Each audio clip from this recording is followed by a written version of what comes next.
Salve, salve moçada, tudo bem com vocês? Essa é mais uma edição do podcast da Ecohistórias, que investiga a relação da comunicação, sustentabilidade e inteligência artificial. Eu sou a Lara Eli e mais uma vez volto aqui com vocês para falar desse tema que tanto me intriga e me apaixona. Os discursos, engajamento, mobilização para as pautas de meio ambiente, do social e da mudança. E para essa conversa aqui de hoje, estamos com a presença de um convidado muito especial, que é o Arno Duarte. Ele, que além de um grande amigo, é também executivo com experiência em gestão e comunicação, atualmente diretor executivo da Casa de Saúde Menino Jesus de Praga e atuou em outros locais como o Instituto Lojas Renner, a GCO do Frango Sul, com experiências também internacionais, nos Estados Unidos, Argentina, Caribe, Europa. É um sucesso esse homem. Bem-vindo, Arno. Tudo bem contigo? Oi, Lara, tudo bem? Muito feliz de estar aqui. Sou muito fã do Tech Histórias, né, do conceito esse que tu criou aí já há bastante tempo. E é muito legal estar aqui contigo agora. Ah, coisa boa. Muito obrigada, então, pela tua presença. E eu queria começar essa conversa pedindo que tu contasse para nós, para os ouvintes também, o local da onde tu estás, né? Da onde tu falas atualmente. Então, em uma frase, né? Uma frase que pode ser aí um pouquinho mais longa, apresentar a Sim. instituição onde, que você atua atualmente. Bom, hoje eu sou o diretor da executivo na Casa de Saúde Menino Jesus de Praga, em Porto Alegre. A casa é uma instituição de saúde, de acolhimento em saúde para crianças, adolescentes e adultos com paralisia cerebral, lesões neurológicas, lesões motoras, e que nós vamos cuidar deles para toda a vida, né? Então, esse, inclusive, é o slogan da casa hoje, cuidado para toda a vida, porque essas pessoas estão aqui, chegaram aqui, né, por abandonos, negligências de famílias, ou até mesmo porque as famílias não conseguem dar conta devido à necessidade dos cuidados de saúde que eles precisam, e elas vão ficar aqui com a gente, né, para sempre. Acabam se tornando praticamente membros, ou nós nos tornamos membros da família deles, né? Nós viramos as famílias deles. Hoje a gente está com uns 55 pacientes acolhidos aqui, e a gente tem ainda condições de acolher pelo menos mais 40 pacientes. Nós trabalhamos aí com convênios com o governo do estado, com prefeituras, geralmente secretarias de saúde, né, tanto estaduais quanto municipais, mas também secretarias de assistência social, né, de diversos municípios. E nós somos, em resumo, assim, um mini hospital barra casa, como se fossem home cares, né? Então, as pessoas moram aqui com a gente, mas exigem, né, cuidados de alta complexidade de saúde. São pessoas que precisam de ventilação mecânica, são traqueostomizados, né? Então é um cuidado bem especial aqui que a gente dá. Bacana. E qual que é a relevância, Arno, dessa organização nesse cenário ESG, nesse cenário de sustentabilidade, né? A gente sabe que é uma ONG que tem um reconhecimento, como que ela se interrelaciona aí com outros órgãos, outros serviços, de saúde? Perfeito. Como tu falou, né, a casa ela é muito reconhecida. Nós completamos 40 anos agora em janeiro. Mas foram 40 anos, desses 40 anos, cerca de 35 a 37 anos ainda muito trabalhando focado na área da assistência social.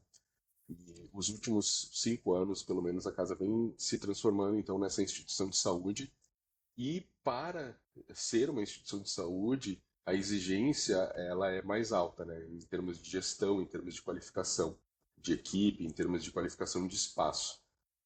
Então, nos últimos 5 anos, a gestão da instituição teve que evoluir muito, né? Tanto a gestão das pessoas, a gestão financeira, a própria sustentabilidade financeira, que a gente hoje está muito próximo de atingir assim, uma sustentabilidade plena financeira. E qual é a entrega, né, principal assim, na instituição? Lógico, a gente fala do social, que é o cuidado com esses seres humanos que estão aqui com a gente, esse acolhimento, essa parte assistencial. Mas se essas pessoas não estivessem aqui, esses 55 pacientes acolhidos, que a gente chama, não estivessem aqui, eles estariam ocupando leitos hospitalares, seja um leito hospitalar comum ou UTIs hospitalares, né, em grandes hospitais do Rio Grande do Sul.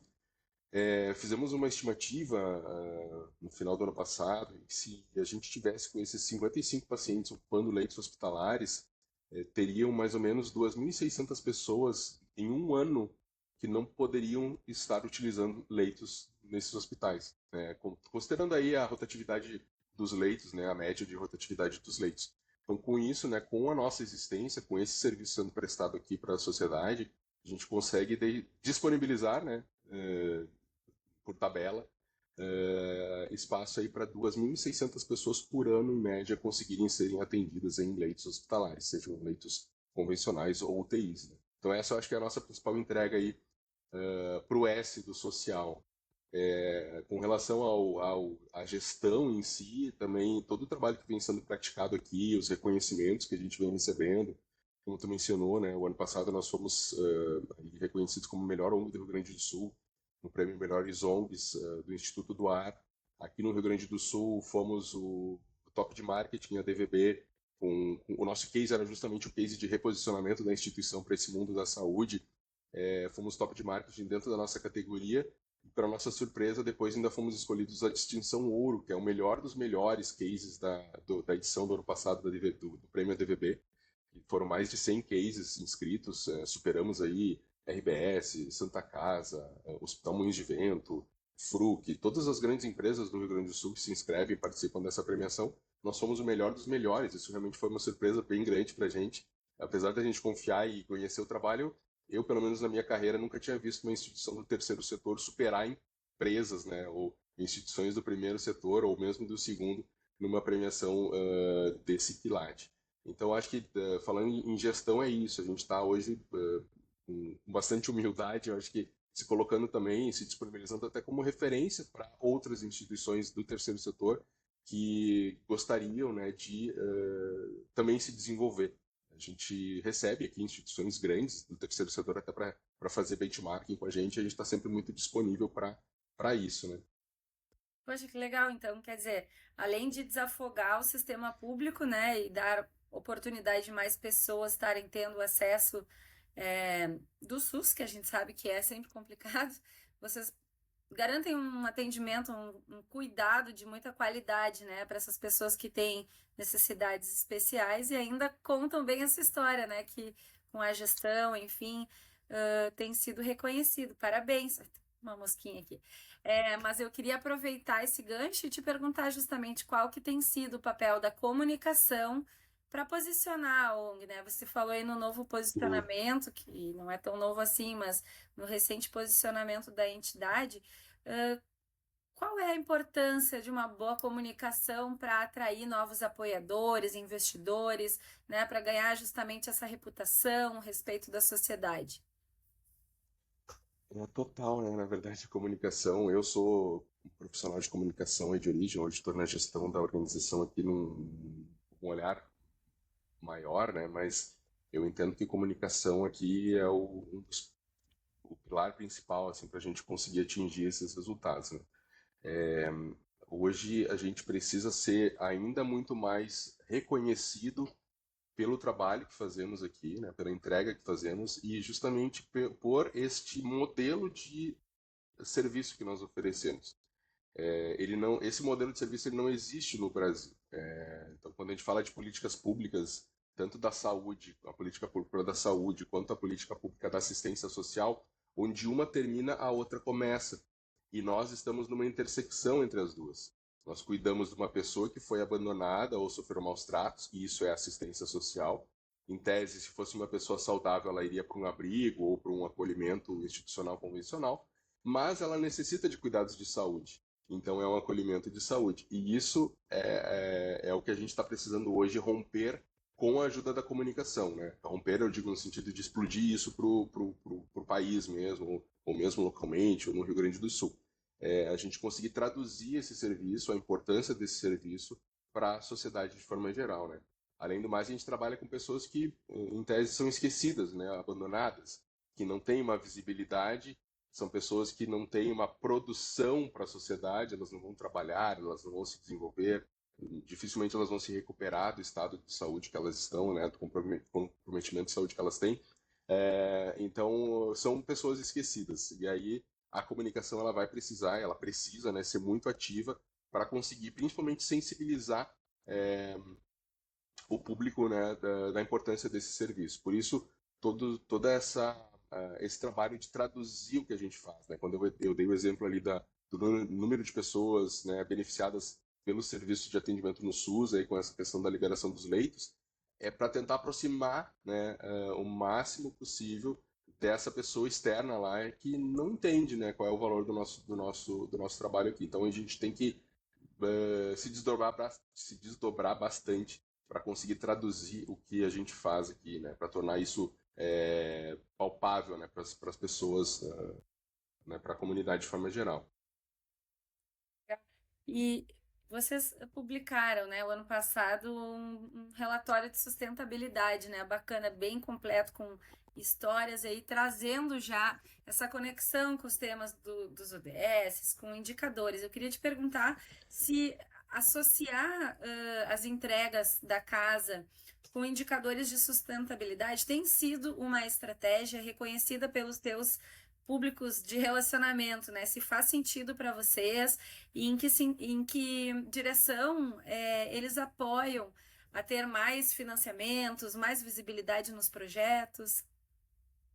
A estratégia, né, de buscar a elaboração dos nossos relatórios anuais, né, o embasamento aí do GRI, já foi o relatório de 2022 e o relatório de 2023, então foram aí respaldados pelo GRI, ainda sem auditoria, porque a gente ainda está se aplicando, né, a metodologia, mas qual é a ideia disso? É aumentar ainda mais o nível de transparência com esses stakeholders, né, principalmente com esses doadores, com os nossos parceiros aí, que muitas vezes são governos, empresas que fazem doações também generosas para a instituição, mostrar a profissionalização da instituição, que a gente não está aqui, ou que essa empresa grande que faz uma doação, ela não está entregando seu recurso para uma instituição que não tem gestão, que não tem conhecimento, né, de indicadores, né, de controle e cuidado desses recursos.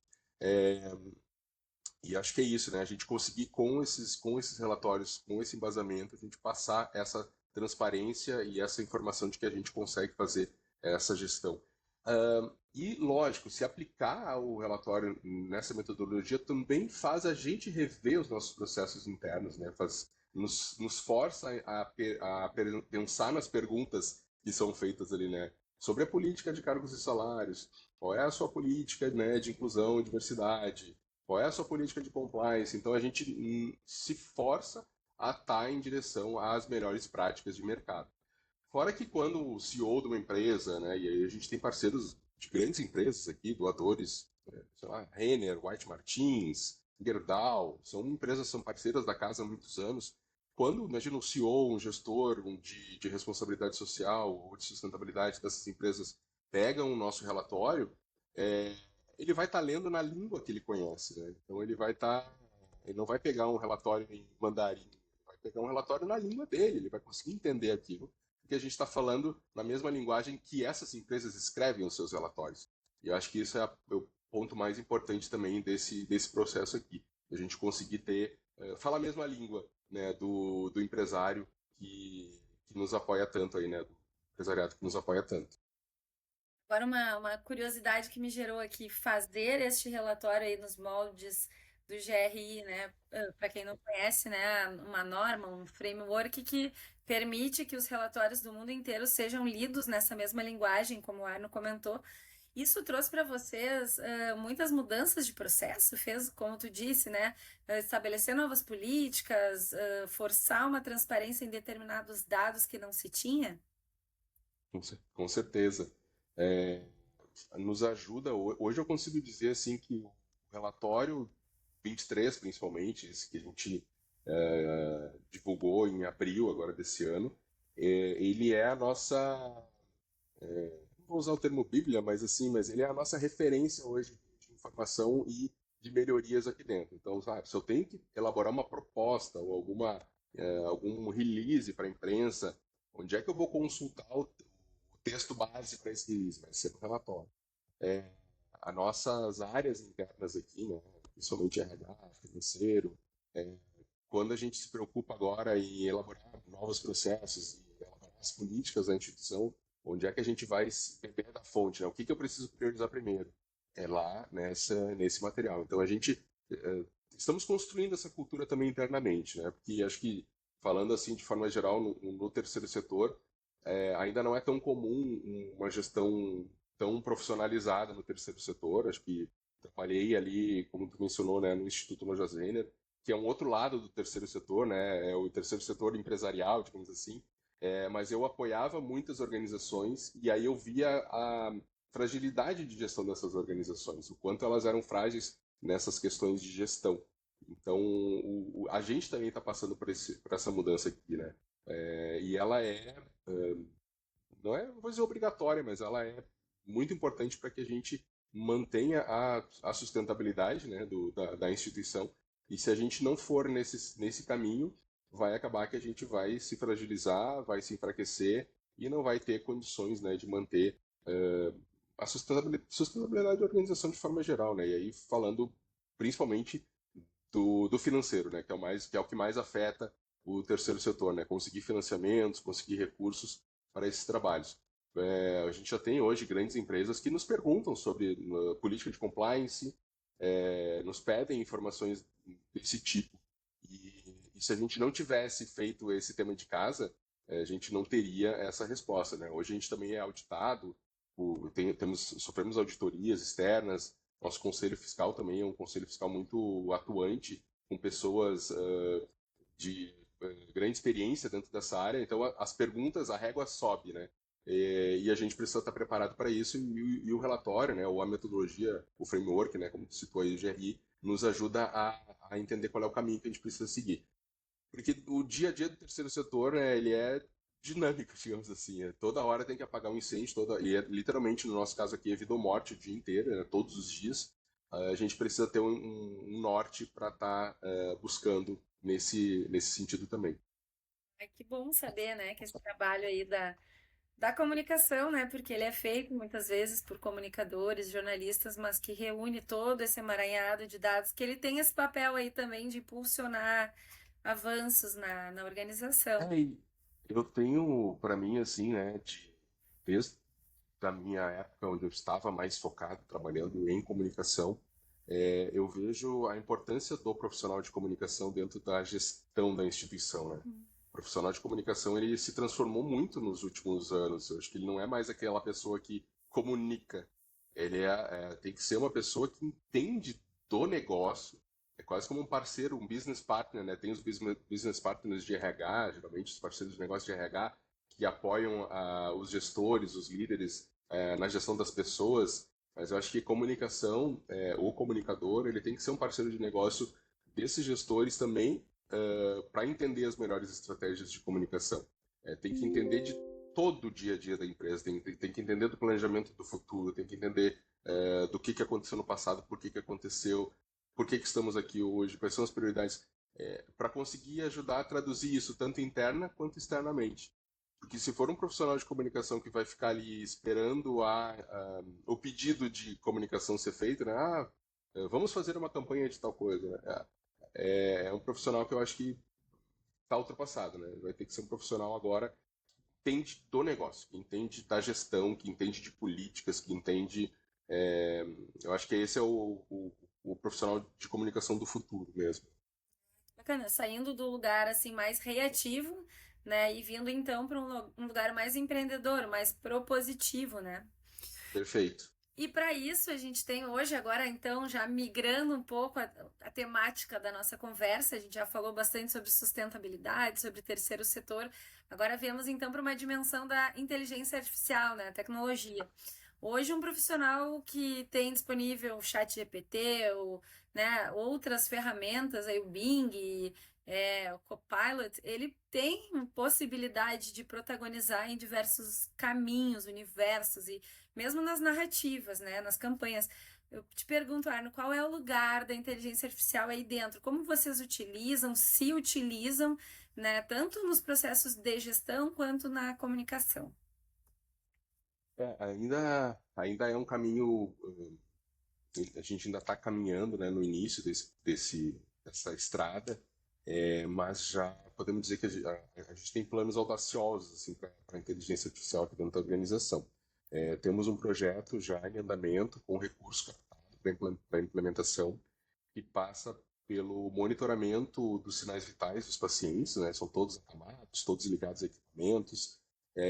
Esses dados, e também realizamos exames de sangue, exames de diversos tipos, né, nesses pacientes.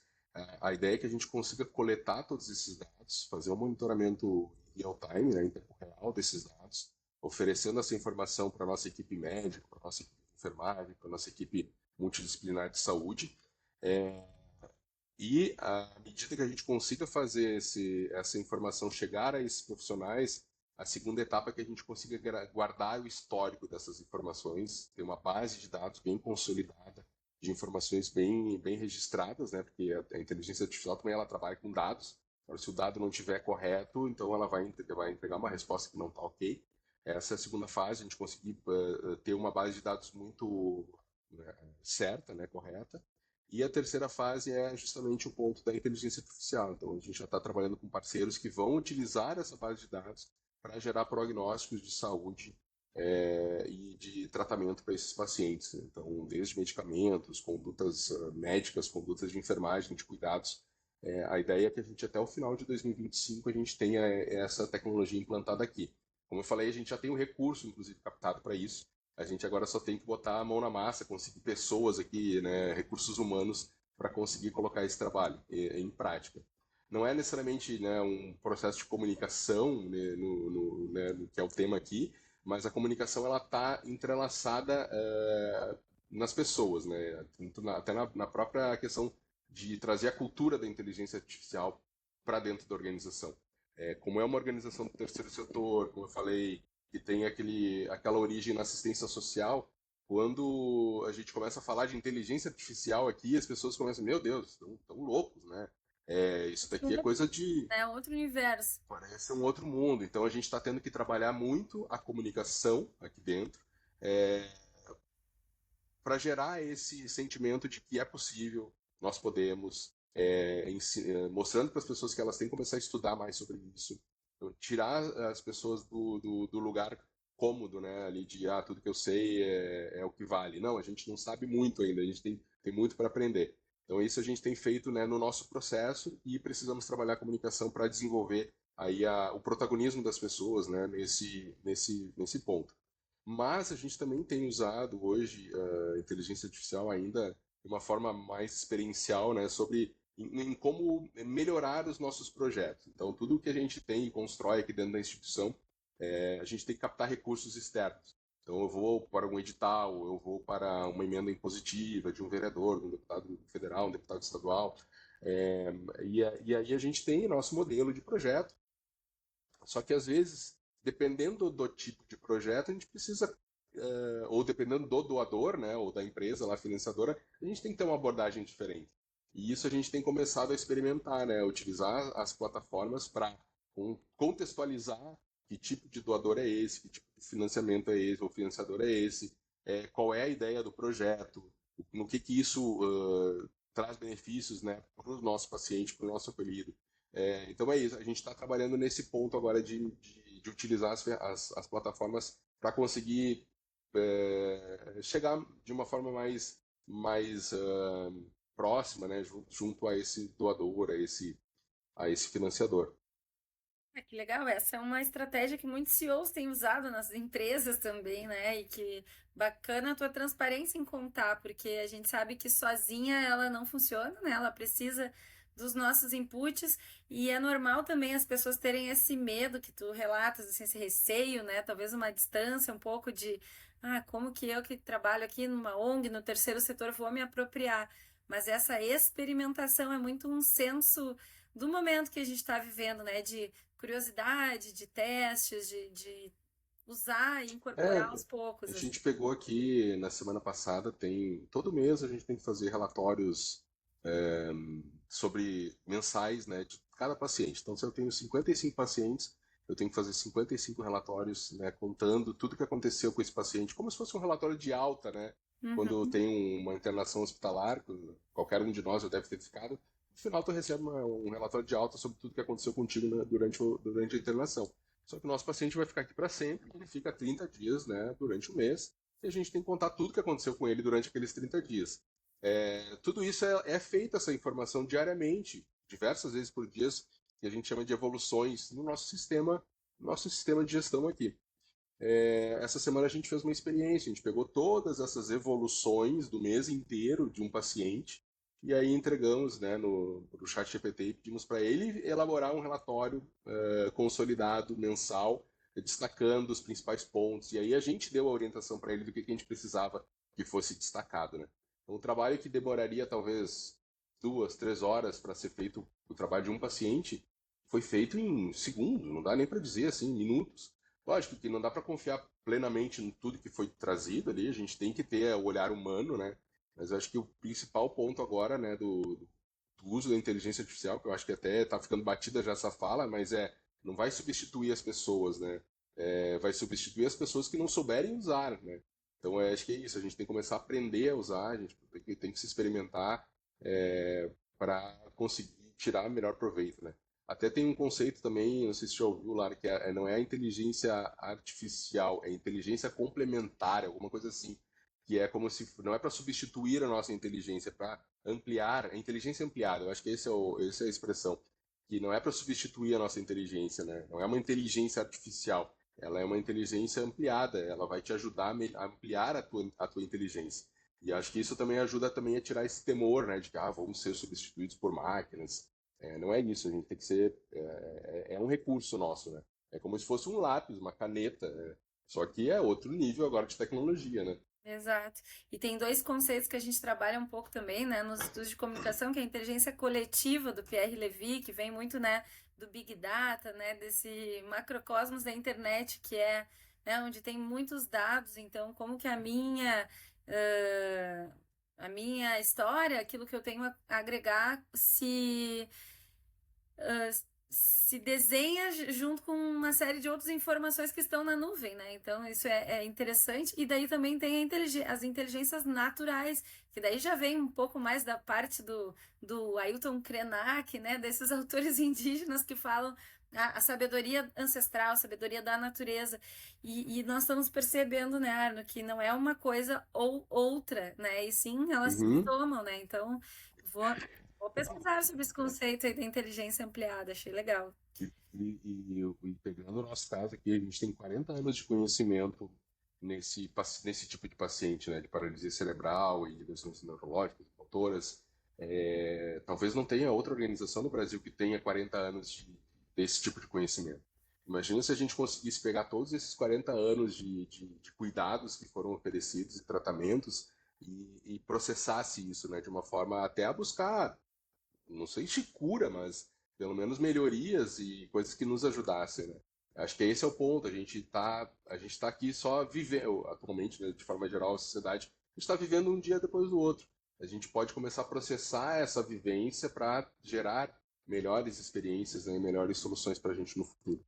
Isso, o coprocessamento, né, da experiência Isso aí, vivida. isso. E aí, para a gente começando a encaminhar para o final a nossa conversa, que está muito rica, muito interessante, queria te perguntar se tu tivesse, por exemplo, um problema da tua instituição que tu pudesse contar com o auxílio da inteligência artificial, um grande problema hoje, assim, o que que seria essa Olha, Lara, é difícil assim, porque aqui a gente, como eu falei lá, em algum momento aí a gente convive com a morte aqui bastante, né? Porque são pacientes muito agravados, então a gente, como é que eu vou dizer, até sem me emocionar muito, assim, a gente está mais próximo da morte aqui do que da vida, né? A gente está lutando contra o inevitável para cuidar dessas pessoas, né? Para dar qualidade de vida, para dar. Então, se eu pudesse, né? Eu acho que esse é o nosso também, nosso grande interesse no uso da inteligência, na questão do prognóstico mesmo, sabe? De prever coisas, de a gente conseguir, com alguma antecedência, prever, não é prever a morte, né? Mas tentar evitar ela, né, com mais força, com mais ferramentas, que a gente consiga, com base nesses dados, nesse processamento, nesse coprocessamento, aprender mais sobre esse tipo de paciente para que a gente dê mais qualidade de vida, diminua dores. Acho que esse é o grande ponto, assim, e estamos fazendo a nossa parte aqui, né, dentro do nosso conteúdo, do nosso conhecimento, das nossas possibilidades. Espero que em algum tempo aí a gente consiga ter algum encaminhamento interessante até para compartilhar com outras instituições, né, e pessoas de forma geral, porque a gente sabe também que tem muitas famílias que têm familiares em casa também com essas lesões e recebem cuidados da própria família. Então, como é que a gente possa compartilhar essas informações também de uma forma mais orgânica para ajudar mais pessoas, né, pelo país? E é interessante que enquanto tu falava, eu fui me lembrando assim que há uns anos atrás, fazendo reportagens para Zero Hora no Caderno de Saúde, os médicos falavam, né, que um dia existiriam relógios, né, tipo esses assim, esses relógios digitais que trariam os nossos batimentos, a nossa condição de saúde, né? Agora que eu estava usando um, ele me dizia que, ó, você não caminha há tantas horas, você está sentado há muito tempo, né? Então eu não falei nada para ele, mas ele sabe que é importante para mim eu É caminhar. isso aí.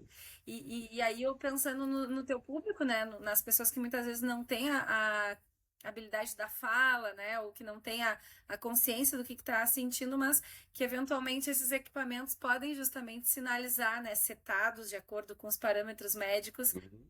sinalizar talvez um caminho, né? Para a comunicação mais, né? Os dados de saúde trazerem essas evidências para que a equipe médica possa também É bem isso, é cuidar. bem isso, Que legal. é bem isso.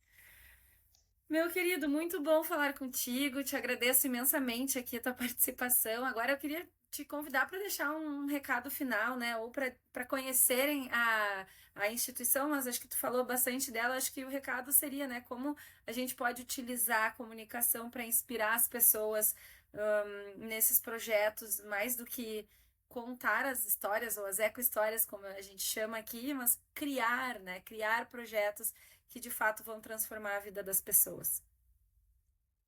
Acho que comunicação também, acho que passa muito pelo papel do líder também como referência. Acho que se fosse para dar um recado, assim, ou alguma coisa, alguma dica, né? Eu acho que para transformar, eu entrei aqui na instituição, também fui contratado para fazer essas transformações e eu tenho que ser o melhor exemplo, né, desse processo.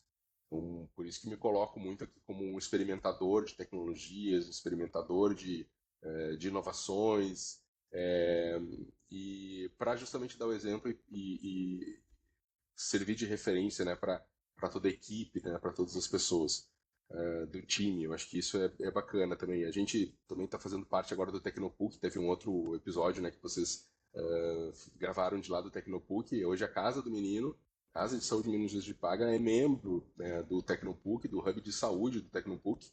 E isso é inovação, né? É também colocar a instituição e o conceito de inovação como prioridade na cultura.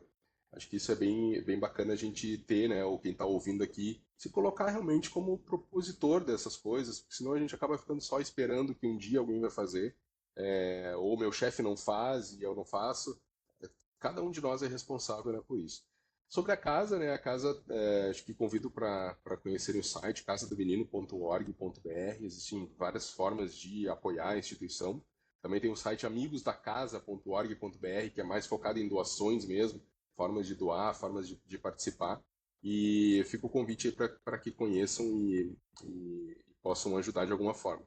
E quando eu falei de profissional de comunicação conectado, né, com gestão e com visão sistêmica, acho que foi uma das coisas que eu mais gostei quando eu te conheci, Lara, que tu era uma pessoa que era metida, sabe, que queria entender do detalhe, que mergulhava nas coisas. Eu acho que esse acho que é uma coisa que eu gostei muito, assim, quando a gente se conheceu, que tu era dedicada realmente, né? Não era só comunicador ali de estar esperando para fazer a campanha, para fazer o cartaz, né? Ou fazer a informação mais básica, né? A operadora da comunicação, né? Tem que ser um ator da comunicação. Acho que isso que é o ponto bacana aí. Muito da lata obrigada, profissional. muito recíproca, né? Essa admiração e é isso, né? É o que nos move, eu acho que é a paixão por realizar, né? Por ver as coisas saírem da inércia, né? E movimentar, nem que seja para impactar a vida de um, né? Um pode se apropriar daquela informação e fazer a diferença na vida de vários, né? Acho que isso também eu aprendi muito Isso aí. contigo ali com os projetos do Instituto Lojas Renner, né? Que eu tive a oportunidade de conhecer e agora, claro, vendo aí tu fazendo impacto na vida de milhares através da casa. Então, desejo assim que esse caminho continue muito brilhante, né? Continue essa jornada aí ou no teu microcosmos da tua família, né, dos teus amigos, mas também das pessoas que tu toca aí com teu dedo mágico aí do teu trabalho. Ó. Uhum. Parabéns. Tá bom, Guria, obrigado pelo Então, tá convite bom, aí. ficamos por aqui. Hoje mais uma edição concluída com sucesso aí. Esse podcast eu acho que já vai para a oitava edição, oitava entrevista. A gente vai vir com novos entrevistados e entrevistadas aqui, sempre explorando essa relação da comunicação como linha mestra, falando sustentabilidade e trazendo essas pitadas de inteligência artificial, que ela não é a única, como falamos hoje aqui, não substitui, não compete, né, mas ela se agrega, se soma aí às múltiplas inteligências coletiva, natural ou complementar, como trouxe o grande Arno. Querido, um abraço, ficamos por aqui, até a próxima. Valeu, beijão. Tchau, tchau. Tchau!